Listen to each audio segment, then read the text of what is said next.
حدیث مبارک حضرت انس رضی اللہ تعالیٰ عنہ روایت کرتے ہیں کہ ہمیں تواز روئے قرآن مجید حضور سے مسائل دریافت کرنا منع کر دیا گیا تھا۔ بنا بیری ہماری خواہش ہوتی تھی کہ کوئی عرابی آئے اور کچھ پوچھے اور ہم سنتے رہیں۔ ایک دن ایک آدمی آیا، وہ بولا ہمارے پاس آپ کا قاصد پہنچا۔ اس نے ہمیں بتایا کہ آپ کہتے ہیں اللہ نے مجھے رسول بنایا۔ آپ نے فرمایا اس نے صحیح کہا۔ وہ بولا آسمان کس نے بنایا؟ آپ نے فرمایا اللہ تعالیٰ نے۔ اس نے کہا زمین کس نے بنائی اور پہاڑ کس نے بنائے؟ فرمایا اللہ تعالیٰ نے۔ وہ کہنے لگا پہاڑوں میں فائدہ کس نے رکھا؟ فرمایا اللہ تعالیٰ نے۔ جب اس نے کہا آپ کو قسم اس ذات کی جس نے آسمان و زمین اور پہاڑ بنائے، کیا اللہ تعالیٰ نے آپ کو پیغمبر بنایا؟ آپ نے فرمایا ہاں۔ اس نے کہا آپ کی ایلچی نے ہمیں بتایا تھا کہ ہم پر 5 نمازیں فرض ہیں اور ہمارے مالوں میں زکوٰۃ ہے۔ آپ نے فرمایا اس نے صحیح کہا۔ اس نے کہا آپ کو اس کی قسم جس نے آپ کو نبی بنایا، واقعی اللہ نے آپ کو اس کا حکم دیا ہے؟ فرمایا ہاں۔ اس نے کہا مجھے اس کی قسم جس نے آپ کو حق کے ساتھ بھیجا، میں ان باتوں میں نہ کچھ اضافہ کروں گا نہ کمی۔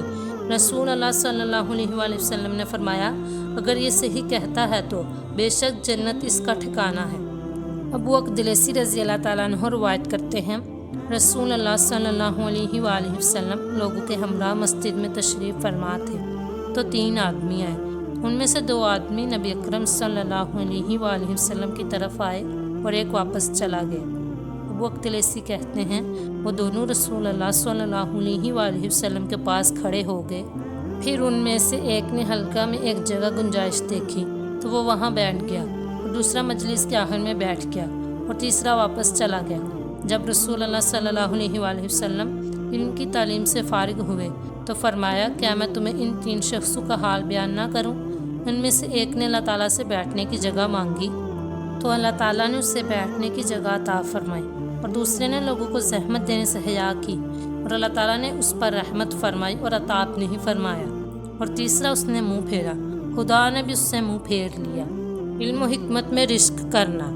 حضرت عمر فاروق رضی اللہ تعالیٰ عنہ فرماتے ہیں مقتدی بننے سے پہلے علم حاصل کرو، اور امام بخاری کہتے ہیں پیشوا بنائے جانے کے بعد بھی، کیونکہ صحابہ رسول صلی اللہ علیہ وآلہ وسلم بڑھاپے کے بعد بھی علم کی تانگ و دود میں رہے۔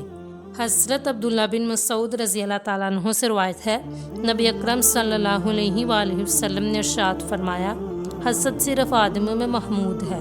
اس شخص پر جس کو اللہ تعالیٰ نے مال دیا ہو اور اس مال پر ان لوگوں کو مسلط کر لے جو رائے حق میں اسے خرچ کرے، اور اس شخص پر جس کو اللہ تعالیٰ نے قرآن کا علم عطا فرمایا، وہ اس کے ساتھ فیصلہ کرتا ہے اور لوگوں کو تعلیم دیتا ہے۔ اور بھی اسلامی معلومات حاصل کرنے کے لیے چینل کو سبسکرائب کریں اور ساتھ دیے گئے بیل آئیکن کو دبا دیں تاکہ آپ کو آنے والی ویڈیو کو نوٹیفیکیشن مل جائے۔